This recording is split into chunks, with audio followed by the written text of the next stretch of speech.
In 2025, let's be honest, it's kind of hard for any prospect to be a sleeper. There's so much information out there. Anything that you want to learn about these guys, you really can. And there's some list somewhere that has these guys mentioned. But let's just use this list as guys that aren't really as high as the consensus, or they're not as high on consensus boards as everybody else for whatever reason. It could be scheme. It could be they fell through the cracks. It could be they're new to the position. There's a few guys on this list who are new to their respective positions that they'll be playing in the NFL. But let's get 7 names to you guys that you need to know. I think that these are guys that are sleepers. They could be mid-round steals, gems, whatever you want to call them. I like these players, and they're not the headliners. These aren't the hits. These are the deep cuts. Let's talk about them. Number 1, Cincinnati running back Corey Kreiner, 5'9", 209, 4'5" type guy. He's not a special athlete. That's not his game. But he is a relentless runner who is a nightmare for tacklers. So we know just how deep this running back class is. But the thing that I wrote down about Corey Kreiner is he's a relentless runner. I mean, every single rep you are going to feel him. He has really good contact balance. Tacklers, they just bounce off the guy. And his pad level is always, it's just naturally good. And what that does is that parlays with the fact that he's a nightmare for tacklers. Guys do not want to tackle this guy. He also has a really good feel in zone and gap schemes. So he can run some zone schemes. He can run some gap schemes. The problem with him is he's just not fast. He's just not a super athlete. But he had a run versus Pitt that really stood out on this film where he worked vertical and he was just able to put his foot in the dirt and get north. Wasn't a home run. He's not going to run away from a defense, but it was out of pistol and it was inside zone. So if you're taking that track out of pistol, for those of you guys who have a coach or who've, you may run pistol when you're playing the game or whatever the case may have you, you have to get downfield and you have to make somebody miss in space, especially when you're running inside zone from pistol. So you're automatically behind the quarterback. He was able to do that and he didn't break stride doing it. So I just like some of the things that Corey Kreiner does. Again, transferred in from LSU to Cincinnati. At LSU, was kind of buried on the depth chart, goes to Cincinnati where he's from in Ohio, and he took over there. So I think that he's a guy in the 4th, 5th round. If you're looking for a downhill back, you're not going to have to come in, retrain him how to hit the hole, retrain him to be physical in the hole. I just have a really good feel about Corey Kreiner. What do you guys think about this player? If you've heard about this player, tell me about him, because in a loaded running back class, I have him rated over a lot of these guys, especially the more that I sat with his film. He just has a really natural feel for playing the position. Number 2, Kyle Monangai. I was really high on Kyle Monangai when I was doing summer scouting. 5'8", 211 pounds. He's just a 4'6" guy. He's a really good pass protecting back though. I grade that and say, if you can do that, you can play football for me. Him and Travion Henderson can play football for me. His willingness to pass protect kind of carries over to how he plays the game. The issue with Monangai is he just can't run away from a defense. So there's going to be a lot of 4-yard runs, a lot of 6-yard runs. He will make a guy miss. All they ran at Rutgers was gap schemes. So I don't really like him in a zone scheme, especially not in the outside or a wide zone scheme, because he's not fast enough to press, and bounce it back. That's not what he's going to do. But in a gap scheme where he's coming downhill vertically, he can bend it back. He has that ability, and he knows how to get lost within the defense. I'll say this. I call him a poor man's dollar store version, Ashton Jeanty. Jeanty will run away from a defense. Jeanty has better finish. Jeanty's really does everything better, but Kyle Monangai is really good. He's just not as fast and just isn't quite the athlete that Jeanty is. But if you're looking for a back in the 5th round who could come in, steal some reps, maybe develop into a starter, I like what Kyle Monangai brings. Number 3, one of my favorite players at the Senior Bowl, Kyle Williams, Washington State. He started his career at UNLV, had 70 catches this year, 14 touchdowns, played all over the formation at Washington State. This guy is a route running machine, but he also is pretty groovy after the catch. What I mean by groovy is he's a catch and run guy. So he's not going to make you miss or break tackles, but if he can catch the ball in stride, he can run away from a defense. Really, really good slot guy, really, really good edge guy. Just a complete receiver.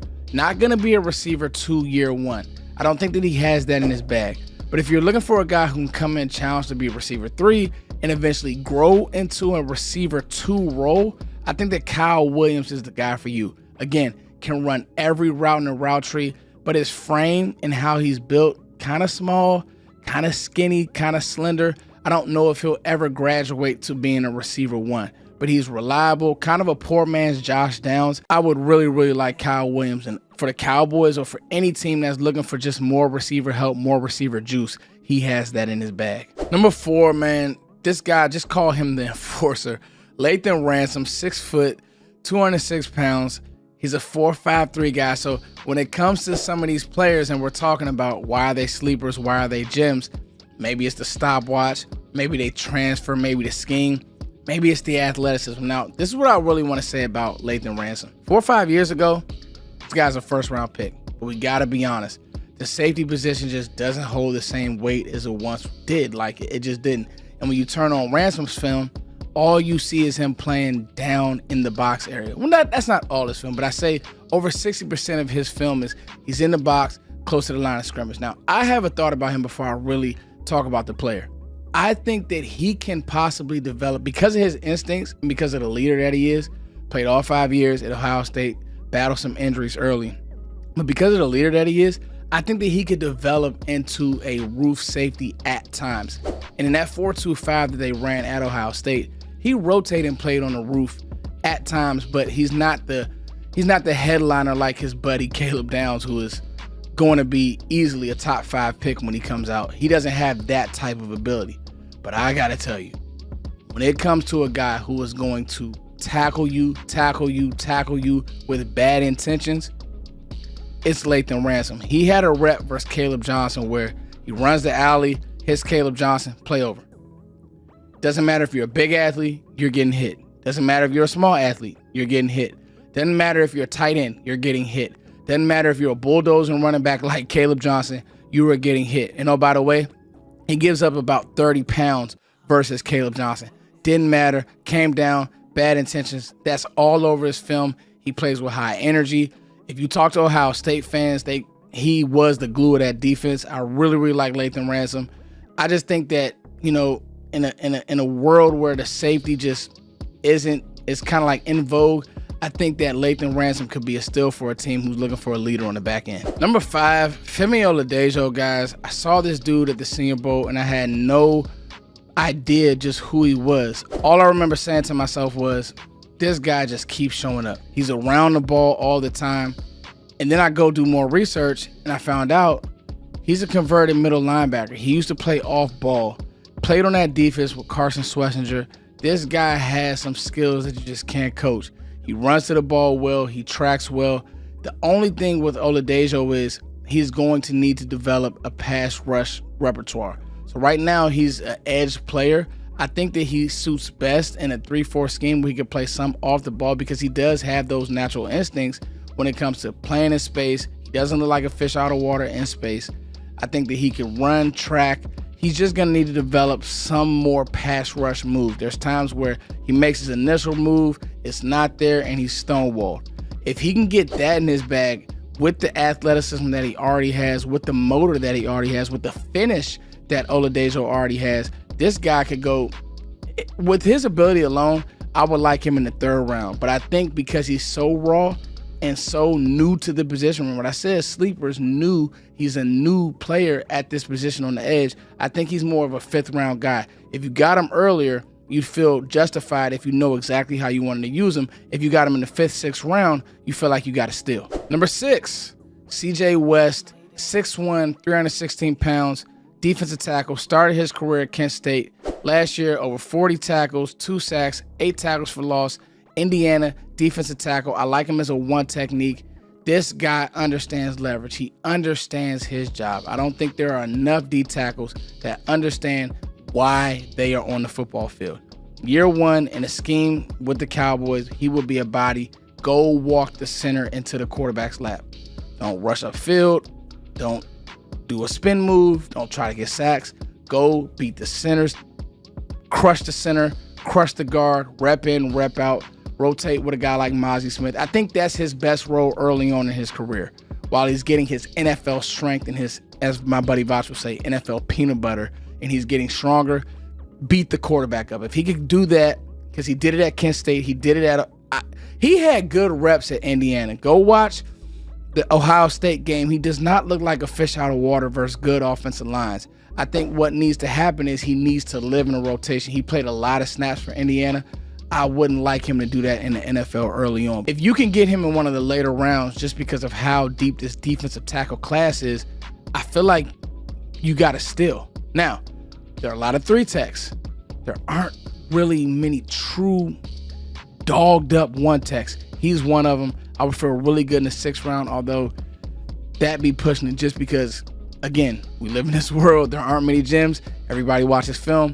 For the Cowboys, if you're a fan of another team, it'd be tough to get this guy in the 5th round just because he has some elite traits when it comes to hand usage, punch, and just being physical. And to wrap it up, number 7, Nohl Williams, 6 foot, 450, for a corner, 450, 200 pounds, but the ball production is outrageous. 7 interceptions, 8 pass defense. So it's not just the interceptions, it's not just tip passes his way. He does some things on film where you're like, this guy doesn't play 450, but at a stopwatch position, you need to be a little bit faster. He is susceptible to double moves. I did see that a few times on his film, but he is really aggressive. He plays corner the right way. He'll come up, he'll tackle you. The ball skills are excellent. I just think that if you can get the corner from Cal, bring him into your building, let him sit behind Diggs. If you move on from Diggs, I think he would be a great player just to have on his roster. Again, not a burner, but he could play NFL football, and the ball production is out of this world. 7 interceptions, that ball production is real. He will be a steal for any team. Guys, let's just be honest. Cornerback play, you can never have enough good corners. You can definitely never have enough good corners that play with great ball production. Nohl Williams is one of those guys. And before I go, I also wanted to make one more quick note on Lathan Ransom. He has an extremely good feel for getting the ball out. Caused 3 fumbles this year. Peanut punch type player. I went through his whole little nugget and I forgot to say that, so I wanted to make sure that I gave you guys that deep dive on his game. Okay, those are 7 sleepers, 7 guys who I believe that no matter what team you are, you need to know these names. They aren't going to be headliners. They're not the hits. These are the deep cuts. These are the gems. These are when you listening to the album late at night, not when you driving to work and you trying to get turned up, or you going to the gym and you trying to get turned up. All right, guys, it's your boy Foots the King. The channel is all the way back in draft swing. I hope you guys enjoyed this video. A lot of guests coming up on the channel, but we are still going to be doing our list. We are still going to be doing our breakdowns. Make sure that you guys check out the draft guide. The description will be in the description box. Me and Zach are doing a draft guide. And quick housekeeping note, me and Zach will be on with Skywalker still the night of the draft. So you guys know what's going on. We not stopping over here. I promise you, as tired as I am, I will not stop. I love you all.